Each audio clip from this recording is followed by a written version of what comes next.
Can I tell you something? Your website doesn't need to be perfect.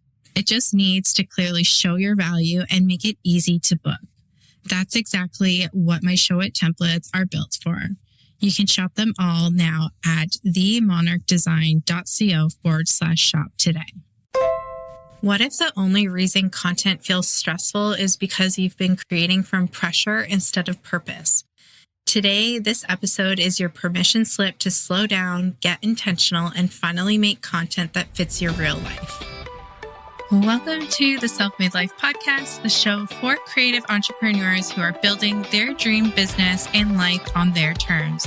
I'm your host, Ashley Wyatt, designer, entrepreneur, mama of two, and founder of the Monarch Design Co. And I believe success isn't handed to you, you create it. Here, we're pulling back the curtain on what it really takes to run a business, the wins, the lessons, and the messy in between. Whether you're scaling your side hustle during nap time, redefining your brand, or ready to take your business full time, this show is your go-to for honest conversations, practical strategies, and inspiration to help you grow with confidence. Because being self-made isn't about doing it alone. It's about building a life and business that feels as good as it looks. So let's dive in. Hey friends, welcome back to another episode of the Self-Made Life Podcast. Today's episode is going to feel like a breath of fresh air for anyone who's been stuck in the hamster wheel of content, posting to keep up, feeling guilty when reach is low, or constantly wondering if they're doing enough. So I am sitting down with Rebecca Stanisic, a writer, speaker, and content strategist who has been helping entrepreneurs tell real stories online since long before Instagram was even a thing.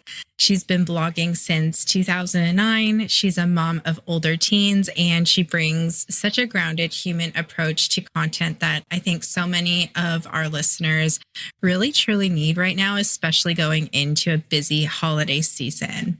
So we're going to be talking about creating content with intention instead of pressure, what to do when your reach is low, and why long form content is still one of the most powerful and underused tools for small businesses right now. So if you've been craving clarity and like what to do with your content plan, that actually fits your busy life, especially if you are a caregiver or juggling multiple roles, you're going to love this conversation. So welcome, Rebecca. Hello. Thank you for having me. You're welcome. So before we dive in, I always like to start these episodes with boss or bust. So something that maybe went as planned this week or maybe didn't, just kind of shining light on the real ups and downs of entrepreneurship. Sure. So something that went really well this week was I've maintained some momentum. It's a busy time of year. Personally, it's busy, just fall always is. And then business-wise, it's always busy leading into a quieter December season typically. So that momentum I've been able to keep up, which sometimes can feel hard. So I'm proud of myself for still sending the pitches and sending the follow-ups. And that's been good. The bust has been, so I've been running Black Friday deals. I did a 5-day deal last year. I did it again this year. Sometimes I do things in part because I like to test. So when I get to do things first, it means I get to see how things run or function, and then I get to help my clients do it. So there's part test, part, it's a good time of year, I think, to remind people of what our offers are and kind of, discount the ones that make sense, because everyone's kind of in that mind frame anyway. And for me with content, it's a good time for, okay, what's the end of the year look like? And then how are we starting January? Knowing that there's a block of time that a lot of us are just checking out in December. I personally do it. So, there's this valuable time. So I'm running that. And then, it ended up being a bit of a bust because I'm on day 3. And the first couple days, one was a new offer that no one bought, and then which is kind of like a piece of my larger offer. And then one was a workshop and then a smaller workshop. So it's going to be really great data for me because then I have my actual bigger packages coming up. They're the last 2 days. One has a bonus, one's a discount. So for me, it's that testing of, okay, maybe my audience is really over DIY stuff. Maybe they're just really looking for more of that deeper connection, which is the work that I primarily do. But one of the reasons why I created the workshops as a virtual option is because they are typically more accessible and affordable. So it's a really good entry point. And so I would like having that. And then, there's also these repetitive, like the things that I teach over and over again. I wanted that to be in one place. So it's going to be interesting for me to come out of this. That was my bust that I hope will be something positive after. And I share that honestly and openly, and I will always share that kind of stuff because I think it's important that it's not all amazing and super lucrative. No, I really love that perspective. It's such a refreshing perspective. I did not get my shit together this year for any Black Friday stuff yet. But I think I will put my website templates on a Black Friday sale. Last year, I was in a very different season and spot in my life and business and just felt like the pressure. And this year, I'm kind of sitting back more and feeling a little bit more reflective. I just got out of like a busy sprint of work stuff, which I'm very thankful and grateful for, especially, just having my second baby earlier this year. So just kind of coming back into it. So I would say that's kind of like my boss/bus. So it's kind of like a two-parter. They're usually, I think that's entrepreneurship. It's always boss bust overlap. Yeah. So before we dive in, many of our listeners may be new to you. So please tell us like how you got started into entrepreneurship, how you started your business. And then we'll dive into more of like the nitty gritty. Yeah, happily. I got started as a blogger in 2009. So I was writing a parenting blog. I had just had my second child. And I was at home and wanted a place for me to write and share and connect. And it was at the same time the rise of, mom bloggers and parenting blogging, the rise of Twitter, all these things came together where online really was bridging communities for a lot of us. So it was a really, it's different now, but it was a special time then. And I still meet so many people online. There's so much value.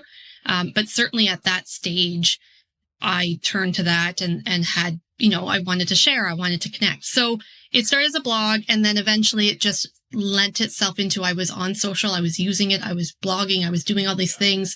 And then eventually it led to small business owners who were struggling with Facebook and showing up and blogging and all these things that they had to do for digital marketing. It became a place where people turned to me and said, okay, well, you're doing that. Can you help me? And so slowly it turned into social media management that eventually turned into content strategy, which is what I've been doing heavily for many, many years now. Always lead with strategy and goal setting because social isn't everything and it's so important. And yet there's other things that, we need to look beyond it. I think what happens is I started to see entrepreneurs were really stressing out and overwhelmed with it, and then stopped thinking about the other places. So what I try to do with my business is help guide them to a way to feel less chaotic and more calm about it and intentional and sustainable, because in various seasons of life, we can't be showing up the way that we did before. So making those shifts. So it's just kind of evolved along with the industry, but then also, I've stepped almost to the parallel side of it. So it's not just social. So because you've been part of content creation and blogging since 2009, what have been some really big shifts that you've seen over the past few years and maybe even more recently, especially with SEO and now AI visibility? Yeah, I think, there's always changes. And so it's not necessarily, change is bad, but there are some changes that we need to be a little slower about or a little bit more reflective about before we incorporate it into our business. Just because it exists doesn't mean that it's going to benefit us in that way. I openly, caution people against using generative AI as their source of output because there's a lot that it misses. It hallucinates. It's not always accurate. Plus, you want to be able to confidently figure out your own human approach to things. So when you're creating content, your story, your personality, what you bring to your business is often a unique proposition. It's a unique thing that can't be duplicated, and you wouldn't want it to be duplicated. So if we're trying to, avoid being so cookie cutter and to stand out, then our voice matters so much. And so I think whenever we're seeing all these changes with AI and automation, even stepping into, well, what is that human element that I'm bringing in, and where are my human touch points? Even if I'm automating things, even if I'm setting those things up to make it easier to save me time, which is all okay, where am I still connecting in the service piece and to be able to serve? Because that's what it comes down to. And I think for small business owners and solopreneurs, we aren't big corporations. We aren't these big machines. So we have to be able to know what we're doing on that human level. So I've seen that change a lot. I think we're seeing a couple years ago, everyone was all in on AI. It seemed the conversation was, I've never been asked more about my business and if I was worried than in 2023 when ChatGPT became in everyone's vocabulary for business owners. And I wasn't worried was the answer because it isn't able to replace us in so many ways. So, maybe they'll save you time. Maybe they'll save people who are otherwise getting stuck. It'll help them, which is great. That's for them to decide, but it's not going to replace a lot of these elements. So now I'm seeing the conversation move back again. There's, how are we connecting? How are we showing up in that way? And so it's nice to see, but I think people are realizing, it's not going to solve all of our problems. It might be able to adjust them in different ways or fix something or help, but it's not going to be the same. So yeah, we're seeing a lot of that definitely. And SEO is funny. It's the same thing. People talk a lot about, with the AI SEO changing, but you're still writing for the end user. So SEO is still important. Yeah. And that's what I tell a lot of my clients too. And it's not like a one and done thing. It's like an ongoing thing with your content and making those relevant changes to your website. And I know a lot of the work that you do is rooted in clarity, practicality, and making your content really fit your real life. When did that sort of become part of your philosophy? I feel like it's always been there. I think in the beginning, it was a little more tactical. So people would hire me to post on Twitter, to post on Facebook, to create, copy for that. And so then it eventually incorporated the strategy because what I saw was there was no way to do only one thing. I couldn't just write a blog post if I didn't really know what the client also was doing in their business or where they were growing or who they were connecting with. If, we were focusing solely on Instagram, but all of their referrals are coming from the website, there's a lot more that could be done in that area. It all links. So seeing it as that system, that total spider web, many, many years ago, probably over a decade, I've talked about the spider web approach and all these things because it really started to show up. You couldn't do one thing in silos. You really had to look at it as a complete package. And I think strategy over the years, people think it's going to be this forced thing and I have to follow this prescribed method. But for me, strategy is much more fluid. It's much more about, what's the goals and where are we going with that and the messaging and the consistency of that. And then being able to take the steps and tools and tactics to support that. And those tools and tactics are the things that are going to change, right? Instagram's going to change at some point. It has already since I started, certainly. And it will continue to change and everything else will change and something will have a moment and that will be the thing that everyone's looking at. So don't create strategy based on tools. Create your strategy based on your needs, your goals, and then work backwards from there. And I think I saw that early enough to be able to, even in my own work, just be a better social media manager, be a better content creator, knowing the full picture. Right. So sort of like a multi-level approach. Yeah. And I think what's funny with content is I used to call myself social media manager, and probably over 10 years ago, I changed it to content because it was all encompassing. And when people think content and digital marketing, they certainly think social and they certainly think Instagram. But, and there's LinkedIn and Facebook and all these other things, and ads and newsletters and that. But people don't always think with their website. And one of the things that always end up on my content audits, like when I'm going through client work, is I look at the websites, because your social, your LinkedIn, your Pinterest, whatever can be amazing.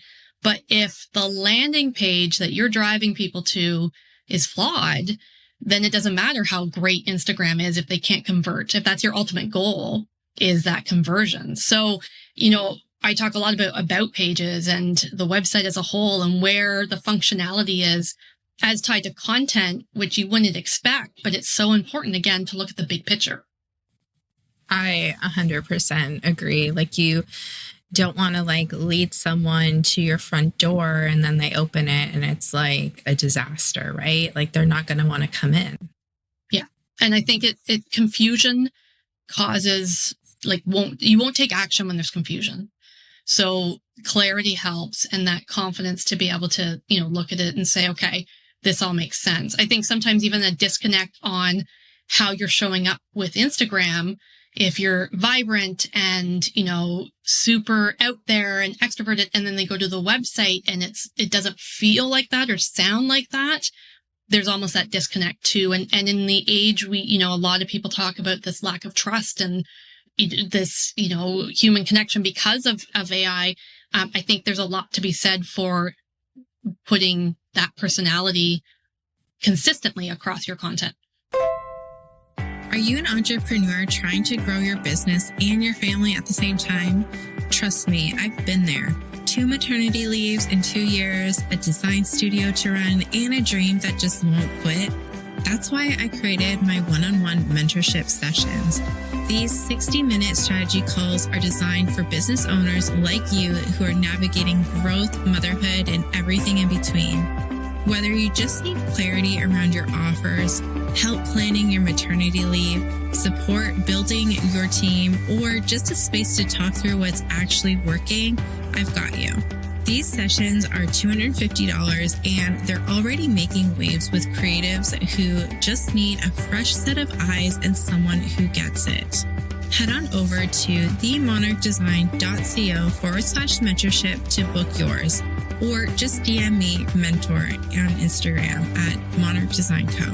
You don't have to figure this season out alone. And I think too, there's a lot of pressure online, the constant pressure of I need to post, I need to repurpose this, I need to send out that email newsletter, I need to figure out, XYZ. Why do you think so many entrepreneurs feel the pressure to post more instead of posting with purpose? I think it's hard not to compare when we scroll. We show up online and we scroll and we see everyone who's in our industry, everyone who's a collaborator, a competitor, everyone who's in our area, whatever the case is, and they're doing something. And it feels like, should I be doing that? And then we're constantly fed ideas, and we buy the workshop or we download the freebie, and we have all these things where it's idea. And taking action and implementing it, it can feel daunting. So and then if it doesn't work right away, we have this instant gratification that we've gotten used to with social media. That's why likes for so long, and that's not a measure of success, but for so long, we all were aspiring for that. It's why we get frustrated when reach is down, because we're not really diving into what's wholly going on. And certainly maybe reach is down, but your conversions are up. And if those two, don't look at reach the same way, if there's something else happening that's still to your benefit. So there's all these questions that come up with it. I think the intentionality of creating content will make things calmer. It's really what I talk a lot about. I think in part because if well, my goal is over here, I need this in 3 months. And to get there, I need these pieces of content to help visibility and illuminate my message and connect with people. And then I'm going to measure it based on this. And you have this plan. It feels a lot calmer than, well, I don't even know where I'm going. I'm just getting in the car and driving, and I'm hoping to get to a destination I like. And then it's so much more chaotic. It's so much more stressful, and overwhelming. Because then when your question is, I have to post, what should I post because I have to, versus oh, I need to talk about this thing that's going to help bring my audience to that next step or answer that question that's coming up so often, that is a lot more intentional than I just have to post. Oh, I'll just throw whatever up. It doesn't feel good. It feels stressful. You're better off not posting. And then when you do show up, make it really count. 100%. I totally agree. And that's kind of why, like, when I fall off of the whole marketing train, when I get into like these busy seasons, I've been trying to pause more and not just like post, like really being intentional and like planning things out ahead of time. You've always championed long form content, so blogs, newsletters, podcasts. What role do you think that like long form content plays in someone's overall content strategy today? Yeah, I think there's so much benefit to it. I think in part because it helps build trust. It helps establish authority, so that there's a lot more depth that long form gives you than social does. Social captions and copy are quick. Videos are quick. The scroll is quick and then it's gone. Whereas blogs and podcasts live so much longer and last so much longer and can be returned to, can be re-supported in various ways, can be repurposed in so many ways. So they become anchor pieces. And when you have anchor pieces, then it becomes less stressful. It's doing a lot of work for you because of SEO, because of, other search functions, because of even being able to pitch to media. Long form is a really great source of pitching. It's a really great way to say, this is a conversation I'm having. Here's how we can continue it through whatever platform. It's great for pitching, for guesting on a podcast, because you have these topics that you've gone deeper into and people can see that expertise and that thought leadership in a deeper way. So I think as an anchor piece of content, it's doing that work for you. You're creating it once and it's working hard. Then from a practicality standpoint and from a total content strategy standpoint, blogs and podcasts also become social posts. They also become your next newsletter feature. They become the topic you discuss on LinkedIn or the pins you do and all these other things. And so going back to that stress of, I haven't posted in forever, I have to post something, look to your anchor content and just look deep, like get into that and say, okay, this will help further this conversation. Or, and we know people don't love clicking out on Instagram, but you can still take those bits and make it into a post. You can do a talking head reel and just really further it that way or explain why you did it. So it just is always sitting there ready to work for you without creating new. And I appreciate whenever things can be reused and doing that hard work for me. I am all about reposting, repurposing. Like that has been like my whole like motto this year, because like really like from one interview or like podcast, you could break that out into so many micro pieces. You could repurpose it into a reel or like a carousel. You could focus on like one of those segments and like break it up even further. Yeah. And really just have like infinite content pieces. And it feels daunting, right? If you say, oh, I know it could be so many more pieces, but I don't know where to start. And it's one of those things that if people DM me and they ask that question, how do I turn this? I will tell them. So if you're ever stuck, just send me a message. It's what I often do on my discovery calls. It's just, I want you to take that and answer that question, because it will change the way you think about how you're using it. If you do even, a lot of the time people are like, oh, I think about having a blog, but I don't know how I would use it other than as a blog. A blog is so much more than a blog. A podcast can be so much more than a podcast. 100%. And I think too, like, a blog may resonate with one person, whereas a podcast or social post might resonate with someone totally different, right? So Absolutely. It's all about taking that content and stretching it so that you can connect with more people in different ways. Reuse. Yeah, I love that. Okay, so we need to talk about the mistakes that we all see all the time in content strategy, because skipping these would honestly just save entrepreneurs so much stress. What are some of the biggest mistakes that you see when it comes to content and social media sharing? Okay, so a few of them. And this is not meant to be, don't take mistakes as I'm doing this wrong, because there's no right and wrong. There's just different. But mistake wise, when I see people get stressed out, I don't want them to be stressed out. So these are things that I think would reduce that overwhelming feeling. One of them is comparison. So we compare to what others are doing. And in particular, solopreneurs and small business owners often compare themselves to influencers. So we see people whose job is to commodify their time on these apps, and we think we should be doing more. And that's going to set us up for failure because we have to service our clients. We have to be in our shops. We have to be doing the thing that we're selling, but we have to build marketing around it. Influencers usually are their time, and that presence is their job. That's part of it.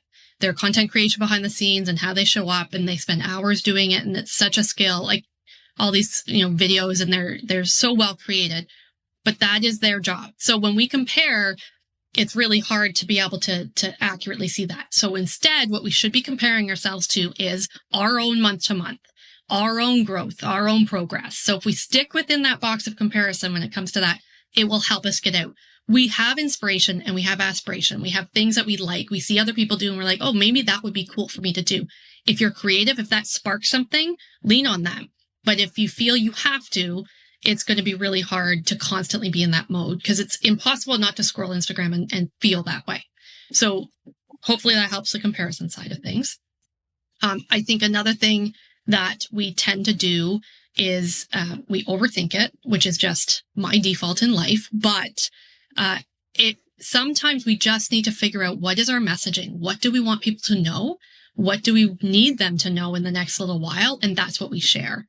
And so, if we're always thinking, well, I have to do this, and we're 4 steps ahead, instead of just taking that next step, again, we're going to be overwhelmed and we just won't do it, right? We'll end up shutting down, or we'll just do it for the sake of it. And so that's where having a strategy or having a plan does help, because it eliminates a lot of that. But trying to prevent us from we can't wait till it's perfect. We just sometimes have to post and just share what we are meant to share. So that's another one, definitely. And then the other one I would say, there's always something, right? But I think another one is to look at data and information more. We are sometimes going by vibes and feelings.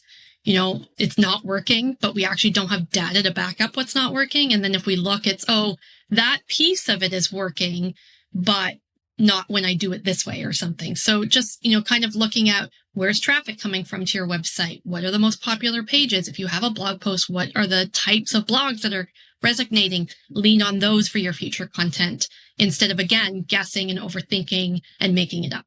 I think the data really gives us so much more information than people realize. And it's not just about likes, it's about traffic and what actually converts, right? Like, it's not about it, like, none of those vanity metrics. Yeah. Yeah. For me, my number one indicator is DMs.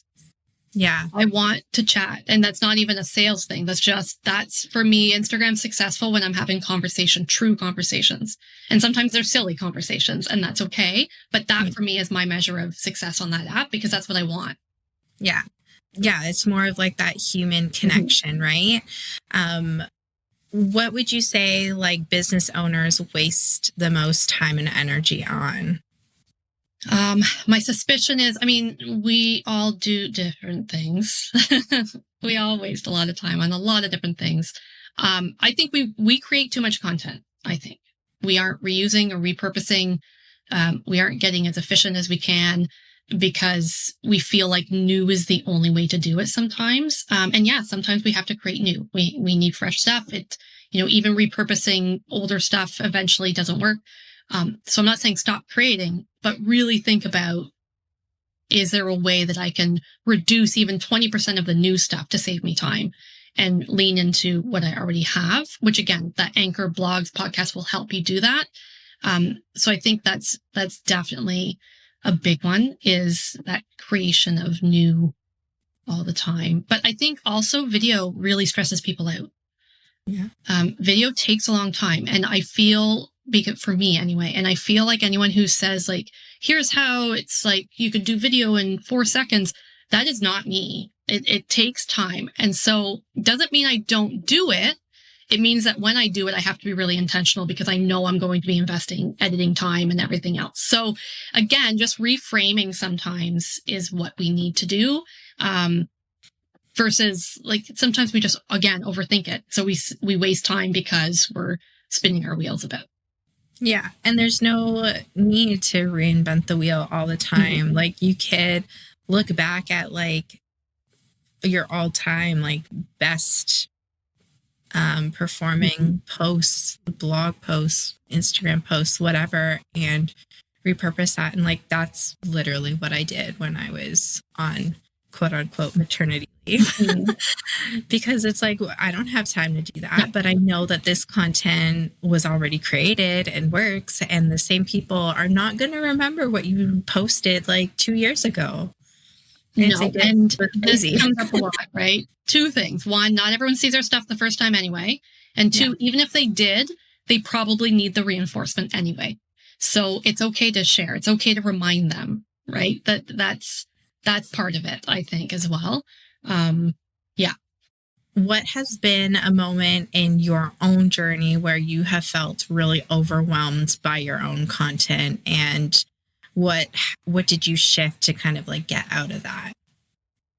Yeah, so I go through ups and downs. There's times where I am all online all the time. It just depends probably on what's happening in my personal life. And then there's times where I'm offline a lot more because, again, I'm just literally not at home or able to have the capacity to show up. And that's part being a caregiver, being a parent, being, health stuff, take your pick. There are going to be ups and downs, especially as solopreneurs. We don't have a team, we are it. So giving myself the grace to understand that there are going to be times when it will be quieter and I'll have to either lean into repurposing and reusing, or I just won't be showing up the same way. And, I think because the expectations that I've set in my marketing aren't that kind of go, go, go. It is a calmer approach. It is the way that I show up is how I want my clients to feel when they work with me. And it's that, it's okay to change things. It's okay that there's no post today. It's okay that that's going to happen. And just figuring out what that looks like for me along the way. And when I'm overwhelmed, like I can always tell when I'm overwhelmed. I just eventually sometimes just get sick of it. I'm like, I'm so over social media. I don't want to be here. So I take a step back. I change it up. And again, if I show up nowhere, I am still probably in stories and I'm still in DMs. So if nothing else, I'm always going back to that one-on-one human connection instead of mass marketing.